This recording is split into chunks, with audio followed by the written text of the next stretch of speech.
ఎన్టీఆర్ 'దేవర' థియేటర్‌లో సినిమా చూసి రచ్చరచ్చ చేస్తూ ఉన్నారట చిరంజీవి. ఇప్పుడు వీటికి సంబంధించిన విషయాలు ప్రస్తుతానికైతే సోషల్ మీడియాలో వైరల్ అవుతున్నట్లుగా సమాచారం. ఇక రానే వచ్చేసింది.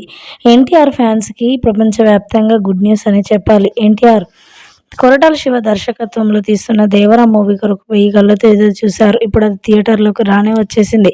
గత 2 రోజుల నుంచి మరి జూనియర్ ఎన్టీఆర్ 'దేవర దేవర' అంటూ కూడా మరి నినాదాలు వినిపిస్తూనే ఉన్నాయి. ఈ నేపథ్యంలో మరి ఆ సినిమా రిలీజ్ అయిందని తెలిసి ఆ సినిమా చూడ్డానికి వెళ్ళి రచ్చరచ్చ చేశారట మెగాస్టార్ చిరంజీవి. ఇక జూనియర్ ఎన్టీఆర్ గురించి మాట్లాడుకొస్తూ వేరే లెవెల్‌లో ఉన్నాడు జూనియర్ ఎన్టీఆర్. అందులో ఆ సినిమాలో సీన్స్ చూస్తే మాత్రం మతి పోగొట్టేశాడు. జూనియర్ ఎన్టీఆరా మజాకా అన్నట్లుగా ఉన్నాడు.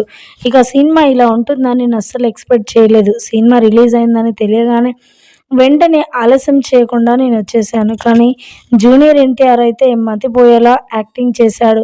ఆ సొరచాప ఫైటింగ్ అయితే ఎంత బాగుందో అంటూ కూడా మరి కామెంట్స్ చేసుకొచ్చారట మెగాస్టార్ చిరంజీవి. మొత్తానికైతే థియేటర్‌లోకి వెళ్ళి చాలా సందడి చేశారు సినిమా చూస్తూ అంటూ కూడా మాట్లాడుకొచ్చారట మెగాస్టార్ చిరంజీవి. ప్రస్తుతానికైతే వీటికి సంబంధించిన విషయాలు సోషల్ మీడియా వేదికగా వైరల్ అవుతున్నట్లుగా సమాచారం.